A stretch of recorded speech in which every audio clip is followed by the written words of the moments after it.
আসসালামাইকুম। এই যে আমরা সেফটি ট্যাঙ্কের ভিতরে 8 ইঞ্চি পাইপ দিয়ে রাখছি লেভেলটা টাইনে, কারণ এটা গাঁত নিয়ে আগে আগে হয়ে গেলে পরে ভাঙতে ঝামেলা হয়, ভিতরে নেট ফিনিশিং থাকে।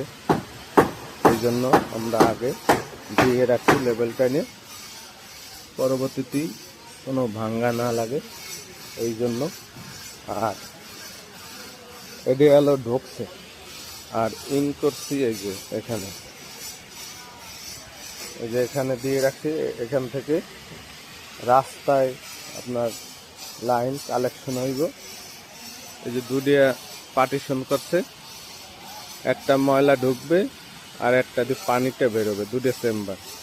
আমরা প্রথমটায় আলো ঢুকবে, দ্বিতীয়টা থেকে বেরোবে। এই যে আমরা দিয়ে রাখছি। আর এই পাশে এই যে মিটার ফিট হবে পাইপ দিয়ে রাখছি, এখানে ঢালাই দেব। আর এটা কাভারিং পাইপ 2 ইঞ্চি, এদের ভিতরে দিয়ে আমরা কয়েল পাইপ ঢুকাবো।